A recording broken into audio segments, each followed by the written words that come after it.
Do a little mea culpa here. Let's start with what it was probably the game of the week, not only in the SEC, but that the country, really. Alabama holds on 20-19, beats Texas on the road. And why I say mea culpa, Shane, I got to give respect to them Texas Longhorns and those fans. I don't know if you saw it. We were, putting it out on the Twitter feed and everything, but these people were showing up at 7 o'clock in the morning, and I'm talking thousands upon thousands of people just lined up, ready to get into that stadium. It was a crazy, crazy environment. 15 penalties on Alabama, so uncharacteristic. Ooh, yeah. I mean, you have to put a lot of that on the crowd, and just the showing there in Austin. That game lived up to the hype. There was a lot of people hyping it up. We were hyping it down. We could not have been more wrong. I mean, Alabama was lucky to survive that game, don't you think? Dude, very lucky. Very lucky. And, of course, I'm seeing a couple of pictures and videos after the game where they really got lucky, it looked like. A couple penalties didn't get called. So, no, they were truly lucky. I was, I probably should apologize. I hate to say it. But, here's a program that sooner than later is going to find its way in the SEC. And this may be the last time they play at noon, I'll tell you that. But this was an ugly fought game, and if Alabama didn't have a few breaks go their way, they're walking away the biggest upset of the night, And I know that's crazy because you got Texas A&M and App State, but we were expecting 40-point game here, Mike. We weren't expecting anything. There was a 20-something point spread. Vegas wasn't expecting anything. Yeah. But this team came out and they fought, and they fought hard. And like I said, if a couple of breaks didn't fall Alabama's way, we're talking a different story today, man. Yeah, and I promise I'll get to the game in just a minute, Shane. But hell, even if you hate Texas, if you hate Alabama, like so many probably listen to this do, and you were rooting for one, or hell, some people probably rooting them for both to lose. You know what I mean? But this, if nothing else, Shane, cemented in my mind that Texas is going to be one hell of a fit in the SEC. Yeah. Because this was, it's very, very rare that they get the Crimson Tide in Austin, and it just has me thinking, Shane, it won't be long until the Volunteers are in Austin. LSU, I know they did it a couple years ago, but that was a hell of a game. Florida Gators, Mississippi State, Georgia Bulldogs, on and on and on. I mean, each time they make that first trip to Austin, it's going to be special. And the reverse, when Texas comes to Nashville, when they come to Oxford, when they come to Starkville, I mean, the SEC's already the king, man, but this is just going to make it that much more exciting when we get some new, fresh games with some elite teams and players and coaches. I can't wait for it. Well, and it's shots fired, Mike. Here's a program we were expecting to blow out, and the narrative was, you're not in the SEC yet, but now you've got these fans showing up 7 o'clock in the morning. We saw the videos. I mean, it was just, they were ready, man. Alabama came into a buzzsaw there, and hell, if that quarterback didn't get hurt, I don't know, man. It could have played differently. So this was a hell of a game, and just like I said, a small taste of what's coming in the future. And the thing is, with Texas, it's bright. You got Arch Manning coming in. You've got these it's a young team. By the time they hit the SEC, Steve and company, they may be ready for the SEC. So, hell, they are. They about took down number 1 Alabama. It's a feat we didn't think was going to happen. Right. So, but, at the end of the day, it was an ugly win, but it was a win, brother. Yeah, and so focusing on the game, Shane, Jace McClellan had an 80-yard touchdown run near the end of the first quarter.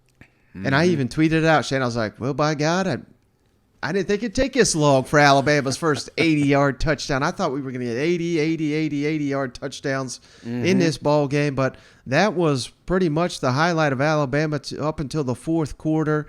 And like so many missed opportunities for Texas, Shane. They dropped an interception. They dropped the touchdown. Xavier Worthy, who he had a great game, but he dropped a wide-open touchdown, would have been huge. Like you said, Quinn Ewers knocked out from the game. He's out for 6 to 8 weeks, they're saying now. So, I mean, this was a serious penalty. The backup quarterback, Hudson Card, they brought in, he got banged up, but I thought he was a warrior. He had a hell of a game. Texas missed a 20-yard field goal. I didn't even know you could miss something like that right before halftime. And how about this, Shane? I mean, we have to talk about this, but the worst damn targeting call I think I have ever seen in my life. And if you missed it, I mean, it should have been a safety. And I understand Alabama. Some of the Bama fans were coming at me like, what the hell are you talking about, you damn Bama hater? Like, his elbow wasn't even down. And I get that, but I'll share it on the YouTube page, Shane. I took a screenshot of it. Both of his feet were above his waist, and he's throwing the football. Right. And they're sitting here saying, well, he's trying to throw it to this guy over here. Like, no, you can't be upside down, and that's not a intentional grounding. You know what I mean? Like, however you want to slice it, that should have been a safety for Texas. And why is that so big? I know there was much time left in the game, but hell, you're talking a 2-point differential in a 1-point ball game. Terrible, terrible officiating, missed field goal, or missed face mask, missed holdings. And this was an Alabama team that had probably a record for the Saban era, 15 penalties. Just a very uncharacteristic Alabama over performance. 100 yards. Over 100 yards in penalties, and the bad thing was it wasn't just the penalties; it was the timing of these penalties. There was, the extended drives that could have ended. It was just terrible. All the way to the very end. Hell, you got coach running out there yelling at his players for doing the horns down. The one penalty they didn't get the entire game, which I thought it was hilarious. But this was it was an ugly fought game, and hell, they're probably running right now. There's this. I want to ask you, Mike, because I'm watching this thing and I'm trying to figure out is Texas. This is my thought process. Is Texas better than we think they are? Or is Alabama worse than we thought they were? So I coming away from that game, we're 2 games in with Alabama, and 2 different programs have stepped on the field. What is your pulse on the Crimson Tide right now? Are they, I know you came out with your power rankings and whatnot, but I'm just, are you worried after this game, or was this the wake up call this crew needed? Yeah, I think it's a big of both, Shane. I think Alabama maybe not, but this is something I've been saying all off season. I don't expect them to run through the SEC like everyone anticipated. They were calling it revenge season. They were going to kill everybody, and I'm sitting here saying, well, this is a team that struggled against LSU. They were god awful. They lost to A&M, who lost multiple games. They got worked by Georgia in the championship. There was other games. I mean, Arkansas, Tennessee. There was a lot of games. Auburn. Hell, yeah, they should have lost to Auburn. I mean, this was not one of the all-time teams, and I don't understand people saying that. But like we've been saying, Texas was a hell of a lot better. They came ready to play, and I think it was certainly a lot easier for Texas to get up for this game than it is Alabama, considering all the hoopla of number 1 coming to town and all the energy and enthusiasm and everybody saying you're going to get your ass whooped in front of your home crowd. So, I think it's a little bit of mix of both, Shane, and something we talked about leading up to this show. We're going to introduce now moving forward. I wish we had this idea sooner, but we're going to give weekly awards during these Monday shows. And the one I want to give, there's 2 from this game, Shane. Clutch Player of the Week.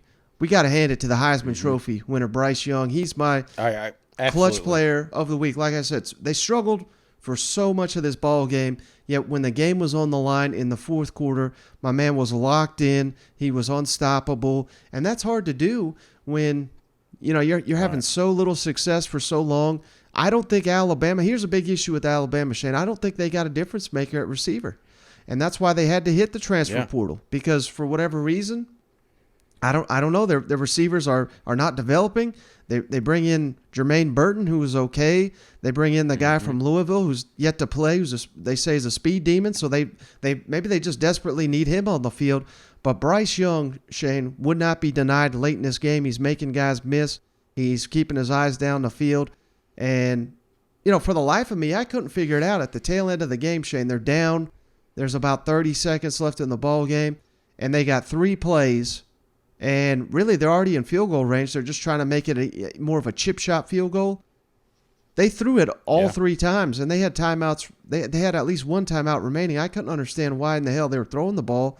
I mean, clearly you could have an interception and it would be ball game, but they just have so much confidence in Bryce Young to not make a stupid mistake that I think that says a lot about a guy that is really just in his second year playing, and I don't know how many quarterbacks Nick Saban have ever asked to put in that situation, and because normally when you think of Alabama, you think of just incredible defense and running the ball, yet this is a complete 180 where it's the offense is driving the thing. Absolutely, and that old saying, ice in the veins. Well, that's why he's my clutch player of the week as well, Mike.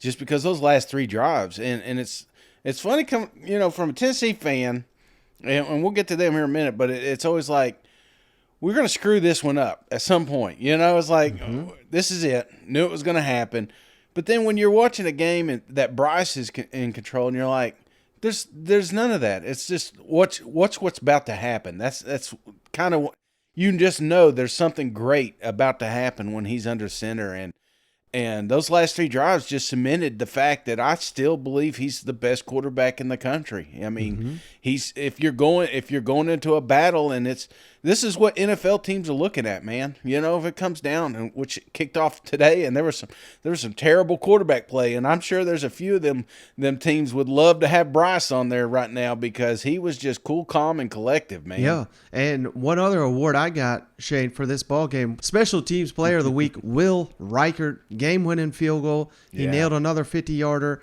I mean, this guy's got ice water in his veins. Given everything that happened in this game, I understand it was not like an incredibly difficult field goal to win the ball game, but I don't know about you, Shane, but everything was going Texas's way for the most part. I expected a block or a miss or something wild to happen, but he has completely smashed that old adage of Alabama kickers go miss. You know what I mean? I mean, he just makes every damn kick he takes. So I'm giving him Special Teams Player of the Week as well. 2 awards for the Crimson Tide. I think this obviously was a much, much, much tougher game than we anticipated. But, hey, it ain't easy to win on the road. Alabama got it done. No, and there was a lot of terrible special teams play this weekend. So that is a great highlight from you, Mike. I mean, he was clutch just as well. I mean, it's like you kept expecting something to happen. Like, you just felt like this was going to be an upset. I don't know about you, Mike, but you had it after that second half. You just like, wait a minute, is Alabama really going to lose to Texas here? Yeah. But man, he just came out there and put that shit right through the upright. Coach, can you talk about Bryce Young's composure? We saw it in the Iron Bowl. We saw it again. How that moment just isn't too big for him. Yeah, well, I had a lot of confidence in our offense. We went for it and needed an inch and didn't get it, which we could have kicked a field goal there and went up by 4 and made them score a touchdown. If they'd have scored a touchdown, we'd have probably never got the ball back. I knew that if we could, shrink the game enough that we got the ball back, that he'd do a good job in 2 minutes. He does it all the time. So players made plays when they had to make them. He made them the drive before that and that particular drive. And to get us down there when we didn't make it on 4th down. So 3 straight drives in a row kind of took the game over. Nick, why is Bryce so good at his 2 minute plays? What is it about him? Why is he so good? I mean, if I could actually tell you that, I don't know if I'd be doing this. And this is a pretty good job I got, but I'd have a better one. No, he's the guy studies. He prepares well for the game. He understands exactly what the defense is in and what they're going to do. He understands protections. He knows how to protect himself. Knows when he's got to throw the ball hot. He's athletic enough to extend plays and make plays. And he's accurate throwing the ball. And he's very, very instinctive. I mean, he plays quarterback like a point guard in basketball. And, it's just he's got talent. But he doesn't just play with his talent. He's very well prepared and knows exactly what the game plan is and what he needs to do to execute it. And players around him got to play well too. Quarterback's a hard position to play when the players around you don't play well. Those 5 straight 3-and-outs, what was the inconsistency? Well, we didn't block them very well up front. Didn't protect very well. Got pressure in the pocket. Wasn't very effective throwing the ball. Didn't get people open. Probably need to do a better job from a planning standpoint the way they played us. So, just all comes down to executing. When you're playing games like this, you got to focus on what's in front of you. You can't worry about all the other stuff that's going on, what people say, what they say on ESPN, what you all say, how much you're favored in the game. You got to focus on what's in front of you.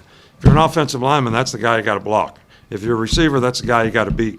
If you're a quarterback, you got to take what the defense gives you. If you're a runner, you got to press the hole and make the right cuts. So we didn't do any of that stuff the way we need to. All right, so it wasn't just one thing. But you got to be able to stay focused on that, and then you can't put yourself behind the eight ball. We get so many second and long and third and longs, all right, that you're at a real disadvantage to yourself. So we got to do a better job on all those downs so we don't put ourselves in those situations. Well, speaking